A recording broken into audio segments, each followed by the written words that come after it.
اس کے شہر میں کچھ دن ٹھہر کے دیکھتے ہیں.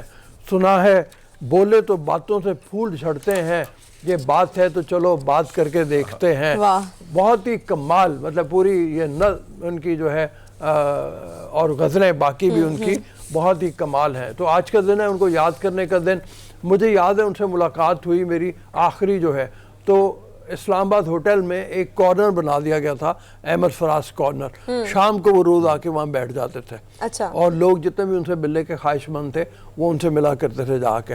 تو مجھے خوش قسمتی سے 3-4 دفعہ ان سے ملاقات کا موقع ملا. ایک بار ان کا طویل انٹرویو بھی میں نے کیا تھا, اس زمانے میں میں ایک اخبار میں کام کیا کرتا تھا. تو بہت مزیدار آدمی, بہت وٹی, بہت زبردست قسم کی رومانٹک پوئٹری جیسے میں نے کہا ان کی وہ ہوتی تھی. تو لوگوں کو ان کے مجموعہ کلام ضرور دیکھنا چاہیے, ضرور پڑھنا چاہیے. بالکل, ہمارے پاس ایک اسپیشل رپورٹ ہے اور اس میں ان کی کچھ شاعری بھی ہے. پہلے چل کے وہ دیکھتے ہیں نا اس میں کیا کچھ ہے, اپنے ویورز کے ساتھ شیئر کرتے ہیں. پروگرام میں آگے بڑھیں گے اور ابھی بات کریں گے عثمان مرزا کیس کے. اسلام آباد کے علاقے E11 میں ایک لڑکے اور لڑکی کو ہراساں کرنے کے کیس میں متاثرہ لڑکی نے ہم نے دیکھا کہ ملزمان کو پہچاننے سے انکار کر دیا. کل یہ خبر بہت زیادہ سوشل میڈیا پر بھی ہم نے دیکھی, ایون مین اسٹریم میڈیا پر بھی دیکھی. لوگوں کے بہت زیادہ تبصرے بھی آ رہے تھے اس پر, لیکن ہمارے ساتھ اس وقت موضوع پر گفتگو کرنے کے لیے بیرسٹر وقاص ابریز ہمیں شو میں جوائن کر رہے ہیں. Waqas, thank you so much, welcome to good morning public. Waqas, یہ جو خبر کل سوشل میڈیا کی زینت بنی, مین اسٹریم میڈیا پر بھی ہم نے دیکھی کہ جو متاثرہ لڑکی ہے ملزمان کو پہچاننے سے اب انکاری ہے. آپ کو کیا لگتا ہے جب ٹھوس شواہد ملزمان کے خلاف موجود ہیں, ویڈیوز موجود ہیں, اگر یہاں پر جس طرح سے عام لوگوں کی رائے یہ ہے کہ پیسہ چلا ہے, دھمکی چلی ہے, تمام چیزوں کو ہم ایک سائٹ پر رکھیں, کیا لڑکی نے اگر ملزمان کو پہچاننے سے انکار کر دیا ہے, حکومت خود سے اس معاملے کو آگے پروسیڈ کر سکتی ہے جبکہ شواہد بھی موجود ہیں؟ دیکھیں, جہاں تک اس بات کا تعلق ہے کہ گورنمنٹ کیونکہ اسٹیٹ کی مدعیت پہ یہ مقدمہ لانچ کیا گیا تھا, بالکل اسٹیٹ جو ہے وہ پروسیڈ کر سکتی ہے, لیکن اس مقدمے کے اندر وہ دم ہم نہیں رہے گا, وہ جان نہیں رہے گی. لیگلی لافلی یہ اتنا اسٹرانگلی پرسیو نہیں کیا جا سکے گا, چونکہ اس کے اندر جو وکٹمز ہیں, جو مضروب ہیں, جن کے ساتھ زیادتی ہوئی, جو ویڈیو کے اندر نظر بھی آ رہی ہیں, وہ خاتون اور اس کے ساتھ وہ جو لڑکا تھا. تو اگر وہ خود بیٹھ جاتے ہیں, گزشتہ روز جو تاربانی کی عدالت کے اندر ان کے سٹیٹمنٹ دی, ان کے اندر یہ کہنا تھا کہ ہمیں پولیس نے زور زبردستی سے ہماری سٹیٹمنٹ دلوائی ہے, حالانکہ انہوں نے مجسٹریٹ کے سامنے 164 کی سٹیٹمنٹ دی تھی, اور وہ سٹیٹمنٹ جب بھی دی جاتی ہے وہ فری کنسنٹ کے ساتھ, آزاد مرضی کے ساتھ اور آزاد ماحول کے اندر دی جاتی ہے. لیکن یہ اپنی پہلی سٹیٹمنٹ سے بھی مکر گئے ہیں ایٹ دی سیم ٹائم, چونکہ یہ نان کمپاؤنڈیبل آفینس تھا, اس کے اندر راضی نامہ لیگلی اور لافلی نہیں کیا جا سکتا کسی بھی صورت میں. بہت سارے آفینسز اس طرح کے ہوتے ہیں کہ جس میں کورٹ میں بھی کمپرومائز جو ہے وہ فریقین کی طرف سے دائر کیا جا سکتا ہے, اور کورٹ اس کمپرومائز کی بیسس پہ ملزمان کو چھوڑ سکتی ہے. لیکن یہ ایک ایسا جرم تھا 354A, اگر کسی خاتون کو بے لباس کر دیا جاتا ہے یا اس کے کپڑے پھاڑ دیے جاتے ہیں یا زیادتی کی جاتی ہے, تو ایسے آفینس کے اندر یہ نان کمپاؤنڈیبل تھا, ناقابل راضی نامہ تھا. لہٰذا انہوں نے کیا کیا کہ یہ منکر ہو گئے, انکاری ہو گئے کہ یہ جو ملزمان ہیں یہ تو ہمارے ملزمان ہی نہیں ہیں, نہ ہمارے ساتھ کوئی اس طرح کا واقعہ پیش آیا, نہ وہ ویڈیو سچی ہے, نہ یہ ہمارے ملزمان ہیں. حالانکہ اگر سکے کا دوسرا رخ دیکھیں تو یہ جو ویڈیو تھی, اس کا آڈیو ویڈیو فرینزک انالیسس جو پنجاب فرینزک لیبارٹری سے کروایا گیا تھا, اور ان کے مطابق یہ ویڈیو جو تھی وہ اتھینٹک تھی, جس کے اندر آواز تھی وہ اتھینٹک تھی, اور ملزمان جو ہیں وہ ان کی بھی شناخت کی گئی تھی کہ یہ عثمان مرزا اور اس کے جو 4 ساتھی اور دیگر جو فیسیلیٹیٹر تھے, پارٹیسپیٹر تھے, وہ بھی جو FIR کے اندر نامزد کیے گئے ہیں. یہ وہی لوگ ہیں جن کو پولیس نے گرفتار کیا ہے, کورٹ کے اندر ان کا مقدمہ جو ہے وہ جاری ہے. But this is very unfortunate on the part of those victims کے جن کے ساتھ ریاست کھڑی ہے, پاکستان کی عوام کھڑی ہے, لا انفورسنگ ایجنسیز کھڑی ہیں, اور پرائم منسٹر نے خود IG صاحب کو بلا کے اس پہ ڈائریکشن دی کہ کائنڈلی آپ اس کیس کو ویجیلنٹلی ایکٹیولی پرسیو کریں, اس کو ایک ٹیسٹ کیس بنائیں کہ آپ دیکھیں کہ شہر اقتدار کے بانوں کے نیچے اتنا بڑا حادثہ پیش آتا ہے, 9 مہینے گزرنے کے بعد جب وہ ویڈیو منظر عام پہ آتی ہے تو پولیس جو ہے وہ فل 4 FIR لانچ کرتی ہے. ایک جو سب سے ضروری بات یہ ہے, رؤوف صاحب اس بات سے آگے کریں گے کہ ہم اکثر اوقات پولیس پہ تنقید کرتے ہیں, کرٹیسائز کرتے ہیں معاشرے میں ان کے کردار پہ, ان کی پرفارمنس پہ, لیکن یہ ایسے کیسز ہیں جو میڈیا لائم لائٹ میں لاتی ہے, اس کو ہائی لائٹ کرتی ہے, اور پولیس بڑی ایفیشینٹ اور افیکٹو کارکردگی کا مظاہرہ کرتی ہے. لیکن اگر یہ لوگ اسی طرح ہماری لا انفورسنگ ایجنسی سے، ریاست سے اور لوگوں کے جذبات سے کھلواڑ کریں گے اور لیٹر آن جا کے مکر جائیں گے، تو میں یہ سمجھتا ہوں یہ کیس فیبل ہو جائے گا. اور دوسرا اس کا جو آسپیکٹ ہے، ہاں پولیس جو ہے بالکل اس کو پرسیو کر سکتی ہے in the light of circumstantial evidence, in the light of forensic evidence, جو کہ ویڈیو تھی اور جس کے بارے میں بڑی ایک اتھینٹک اور valid report Punjab forensic laboratory کی طرف سے ایکسپرٹ اوپینین کے طور پہ سبمٹ کر دی گئی ہے. تو میں یہ سمجھتا ہوں کہ اس پہ لیٹسٹ جیورسپروڈنس کو ڈیولپ کرنے کی ضرورت ہے، چونکہ ہمارا جو ضابطہ فوجداری ہے وہ آج سے تقریباً 125 سال پرانا ہے. تو کورٹس جو ہیں، کورٹس کا کام ہے انٹرپریٹیشن آف لا، اور موجودہ وقت کے مطابق بھی کورٹ جو ہے وہ کوئی جیورسپروڈنس ڈیولپ کر سکتی ہے کہ اگر ایک مدعی جو ہے وہ منحرف ہو جائے یا اگر ایک وکٹم ہے وہ منحرف ہو جاتا ہے، وہ ایگزانوریٹ کر جاتا ہے، وہ ریٹریٹ کر جاتا ہے اپنی اسٹیٹمنٹ سے، what would be the fate and destiny of that case, that can be determined by the court of law. وقاص بہت تفصیل سے آپ نے بتا دیا، لیکن یہ بتائیے کہ جس طریقے سے شاہ نواز جتوئی کے معاملے میں ہوا، وہاں پہ بھی یہ تھا کہ جو مقتول تھا اس کے والد نے پیسے لے کے خود باہر چلے گئے، لیکن اسٹیٹ نے اپنے طور پہ وہ مقدمہ لڑا اور پھر شاہ نواز جتوئی کو سزا ہوئی. یہ اور بات ہے کہ وہ جو ہمارے ملک میں ہوتا ہے کہ جو بہت وڈیرا ہے، اثر رسوخ والا ہے، وہ اپنے آپ کو ہاسپٹل میں ایڈمٹ کروا لے گا، عیاشی کرے گا، گاڑی کھڑی ہوگی باہر، جب چاہے گا گھر چلا جائے گا، باہر پھر رہا ہوگا. وہ شاہ نواز جتوئی نے وہ اپنے تمام فوائد جو ہیں وہ حاصل کیے، لیکن خیر اس کے باوجود جیل میں وہ پہنچ گیا، سزا اس کو ہوئی. کیا یہاں پہ بھی ایسا نہیں ہو سکتا کہ مقدمہ اسٹیٹ لڑے؟ آپ نے پہلے اس کا جواب کچھ تو دیا ہے، لیکن ہونا تو یہی چاہیے کہ ایسے ملزمان عثمان مرزا جیسے جو ہیں ان کو چھوڑا نہ جائے.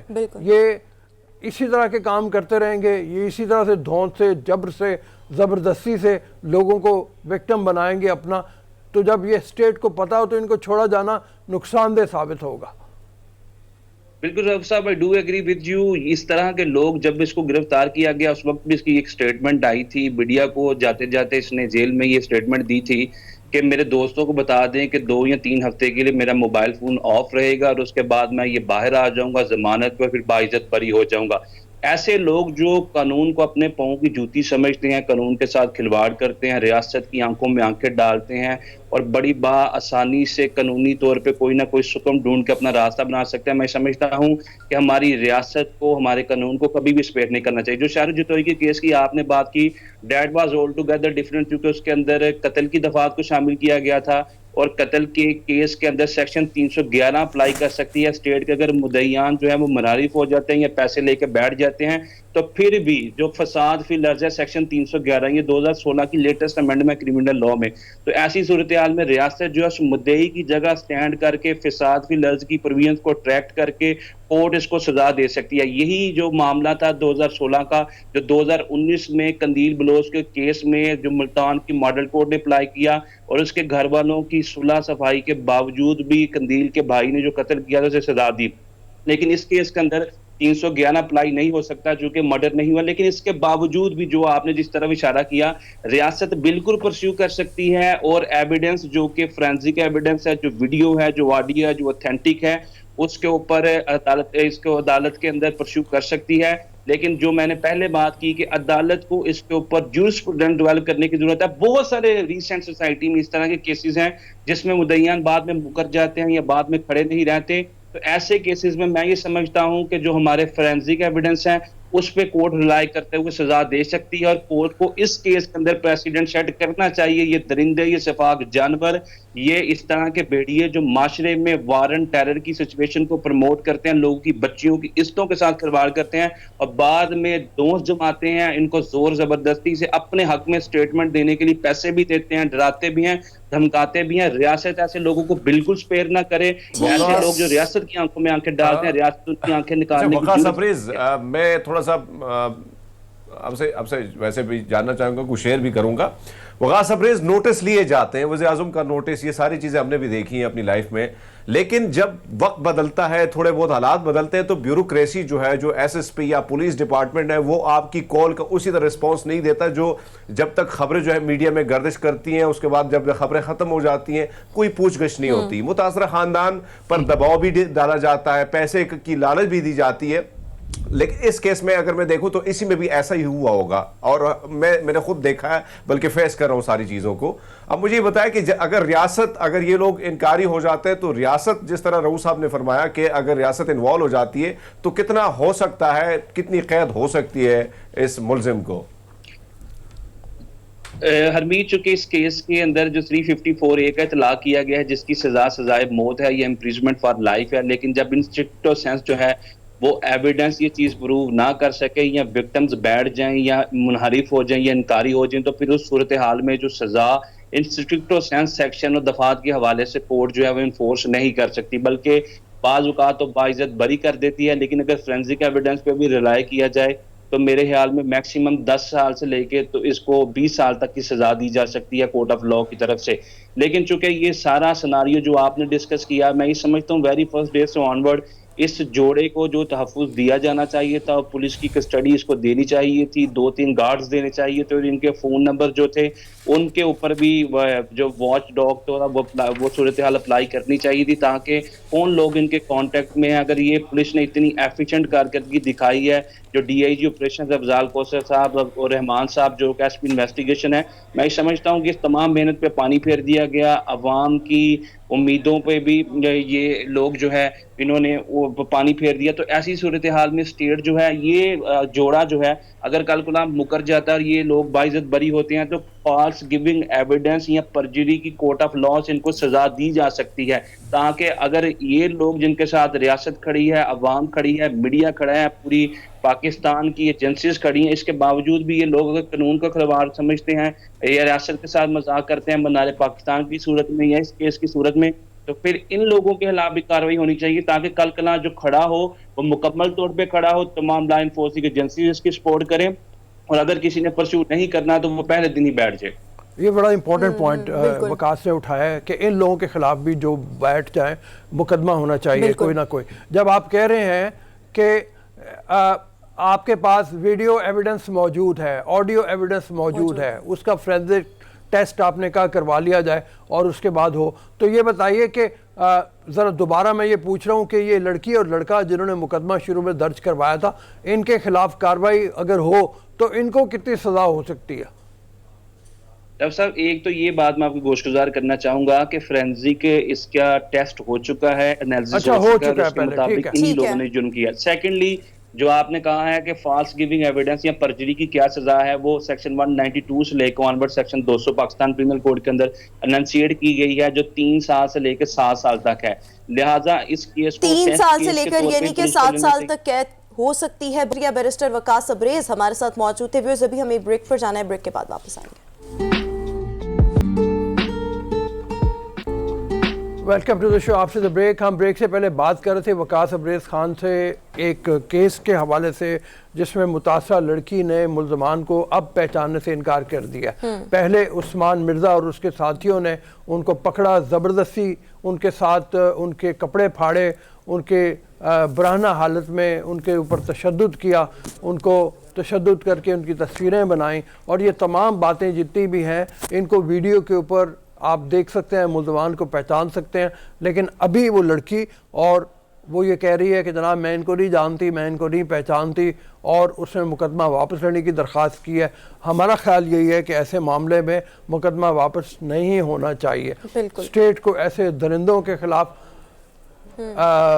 جو بالکل ٹھیک اسٹیٹ کو واقعی ابھی اگر لڑکی بھی جس طرح سے متاثرہ لڑکی ہے وہ پیچھے ہٹ رہی ہے اس کیس سے, بٹ ہونا یہ چاہیے کہ ایویڈنسز موجود ہیں, آڈیو کلپس ویڈیو کلپس موجود ہیں, آڈیو ریکارڈنگز بھی کچھ موجود ہیں. اس کی بیس پر اب حکومت کو چاہیے کہ اس کیس کو آگے پروسیڈ کرے, تاکہ جب اس کا فیصلہ ہو تو ایسے تمام لوگ جو اس طرح کی حرکتیں کرتے ہیں, ایسے تمام ملزمان, ان کے مطلب دوسرے جو لوگ ہیں اوبویسلی ان کی حوصلہ شکنی ہوں اور ایک پریسیڈنٹ سیٹ کیا جا سکے.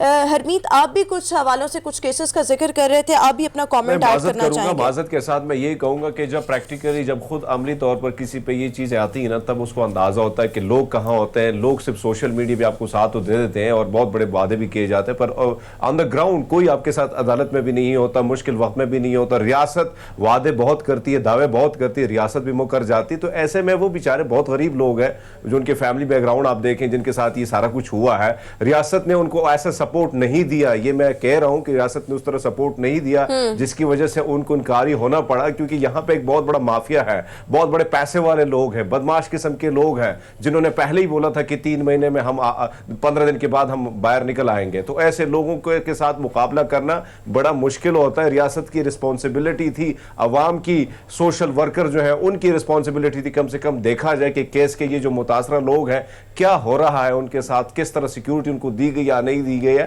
یہ ساری جو باتیں ہم ٹیلی ویژن پہ کہتے بڑی آسانی ہوتی ہے, لیکن حقیقت میں بہت ساری چیزیں جو ہے وہ گراؤنڈ پہ بہت زیادہ چیزیں چینج ہوتی ہیں, بہت ساری چیزیں جو ہے وہ ویسی نہیں ہوتی جس طرح اب لوگ ان کو بلیم کر رہے ہیں. پر میں ان کو یہی کہوں گا کہ بھائی بلیم کرنا بڑا آسان ہے, لیکن پریکٹیکلی ان کے ساتھ جا کے کھڑے تو ہوں, فیس بھریں بھائی, وکیلوں کی فیس جو ہے وہ تو بھریں, آپ کو اندازہ ہوگا کہ کتنا مشکل ہوتا ہے.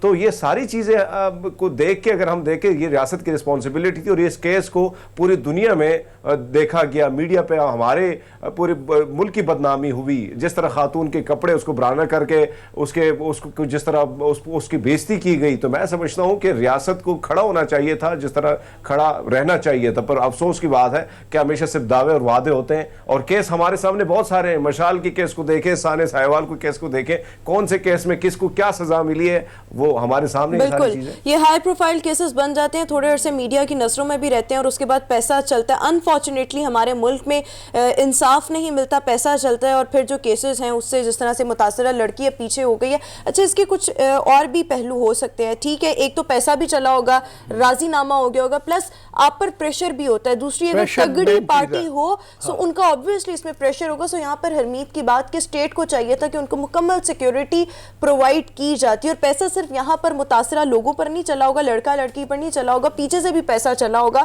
کیونکہ یہ مطلب جو پارٹی ہے عثمان مرزا وہ بہت زیادہ انفلوئنشل اور اسٹرانگ ہے. اور جس طرح سے حرمیت نے کہا, انہوں نے پہلے ہی کہہ دیا تھا لائک ہم بہت ہی کم عرصے میں جیل سے باہر ہوں گے, اور ویسا ہی اب ہو رہا ہے. سو اس میں اسٹیٹ کی بہت ذمہ داری بنتی تھی کہ پروٹیکشن پرووائڈ کی جاتی, اور ابھی جس طرح سے لڑکی نے ودرا کر لیا ہے, میرے خیال میں اب حکومت کو چاہیے کہ وہ اس کیس کو آگے لے کر چلے.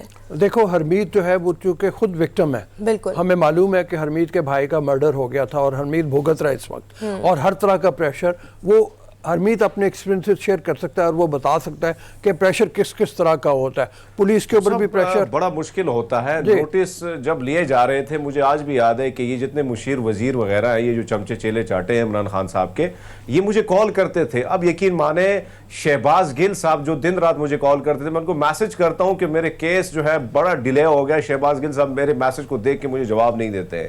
ایسے میں کئی جو D S P D P O S S P لوگ تھے مجھے کالز پہ کالز کرتے تھے, آج وہ D P O S S P جو ہے وہ میرا فون نہیں اٹھاتے ہیں. تو ایسے میں اگر آپ دیکھیں, میں میڈیا پہ بیٹھا بندہ ہوں جو پاکستان کا پہلا سکھ اینکر ہونے کے ساتھ ساتھ میں پاکستان کا واحد بندہ ہوں جو میرا تعلق مائنورٹی سے ہے, اور اس کیس کو ہندوستان کے ساتھ ساتھ انٹرنیشنل لیول پہ اچھالا گیا. میرے کیس کے حوالے سے میں اگر یہ باتیں کروں جو پریکٹیکلی گراؤنڈ ہے, جو میں دیکھ رہا ہوں, تو ان بیچاروں کے ساتھ کیا ہوا ہوگا وہ مجھے پتا ہے. تو ہم بڑا کہنا آسان ہوتا ہے, کسی پہ الزام لگانا, اور کسی پہ, مجھ پہ کتنا دباؤ ہے یہ میں جانتا ہوں, مجھے کتنی دھمکیاں ملی میں جانتا ہوں. ایک طرف میجورٹی, ایک طرف مائنورٹی کا بندہ, وہ ایک اکیلے اسی علاقے میں لڑ رہا ہے جہاں پہ مرڈر میرے بھائی کا ہوا ہے, اور اس لوگوں کا تعلق بھی اسی ایریا سے ہے. رؤوف صاحب, تو بڑا مشکل ہوتا ہے کیس کو فالو کرنا. میں جب جاتا ہوں تو مجھے کس آنکھ کو کس نظر سے دیکھا جاتا ہے وہ مجھے پتا ہے, کہاں سے دھمکیاں ملتی ہیں مجھے پتا ہے کہ کیس کو چھوڑ دو.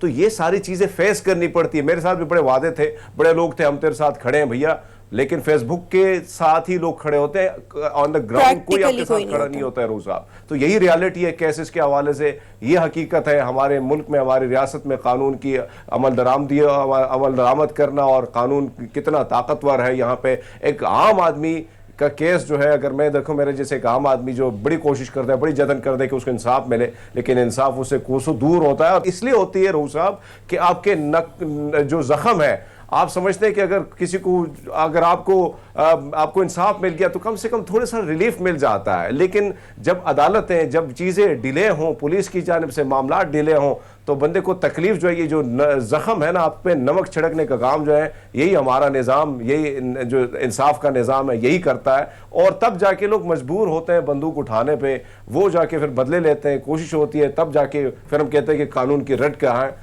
تو سچ تو یہ ہے کہ جب تک قوانین پر عمل درآمد صحیح طریقے سے نہیں ہوگا، معاملات اسی طرح ٹھیک نہیں ہوں گے، جو وکٹم ہے اس کو انصاف نہیں ملے گا، تو حالات تو خراب ہوں گے اور مزید سے مزید تر خراب ہوں گے۔ تو اب یہ بات ہو رہی ہے کہ تنقید تو ہم ٹویٹر پہ دیکھ رہے ہیں، سوشل میڈیا پہ دیکھ رہے ہیں، متاثر لڑکی کو ٹارگٹ بنایا جا رہا ہے کہ بھئی بہت پیسہ لے لیا۔ ایسا نہیں ہوتا ہے، بالکل ٹھیک بات کر لی آپ نے، مختلف ہوتی ہے، ہم ریالٹی سے بہت دور ہوتے ہیں روما۔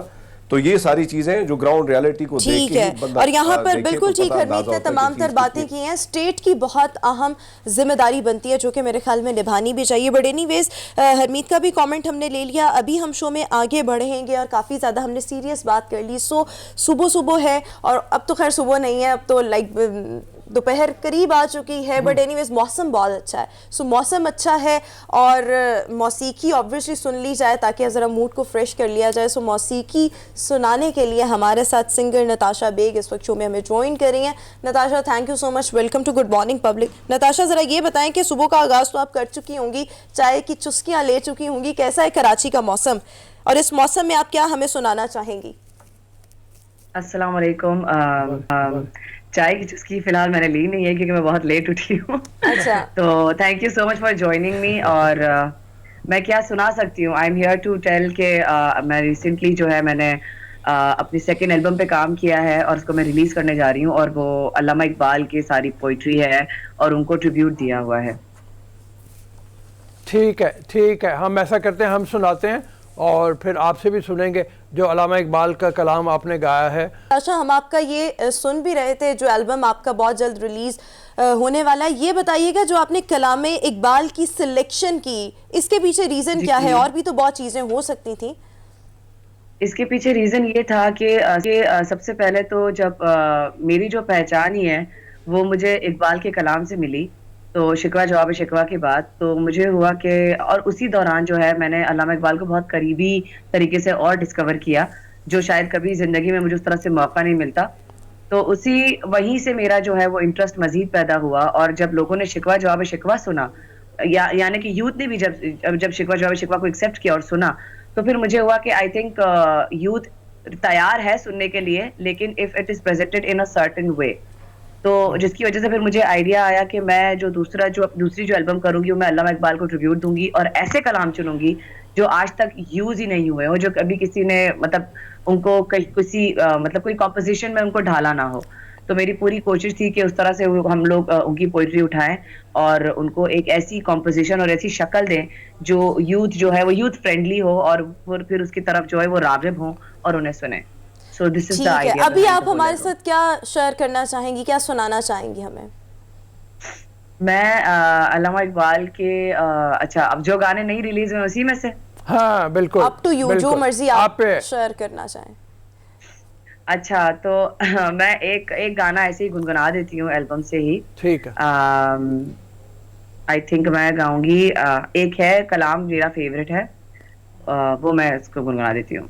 ٹھیک، تو اٹ گوز لائک، جستجو جس گل کی تڑپاتی تھی،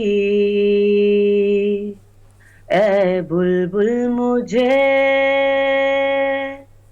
اے بلبل مجھے، خوبی قسمت سے آخر مل گیا، وہ گل مجھے، وہ گل مجھے۔ اس سے آگے پھر بہت اوپر ہے، تو میں نے سوچا میں اتنی ہی لائن ہے۔ اچھا یہ بتائیے کلام اقبال کو گانا ہمیشہ سے دیکھا گیا کہ بڑا مشکل رہا ہے، بہت زیادہ اس کی دھن بنانا، اس کو کمپوز کرنا بہت مشکل ہے، مطلب آپ نے بڑا مشکل کام اپنے لیے چنا ہے۔ تو اس کے لیے کوئی خاص آپ نے سنا کہ یہ دھنیں زیادہ بہتر ہوں گی، یہ سر زیادہ بہتر ہوں گے، یہ راگ زیادہ بہتر ہوں گے، اس کی سلیکشن آپ نے کی مطلب کس طریقے سے سوچ کے؟ آپ نے بالکل صحیح بات یہاں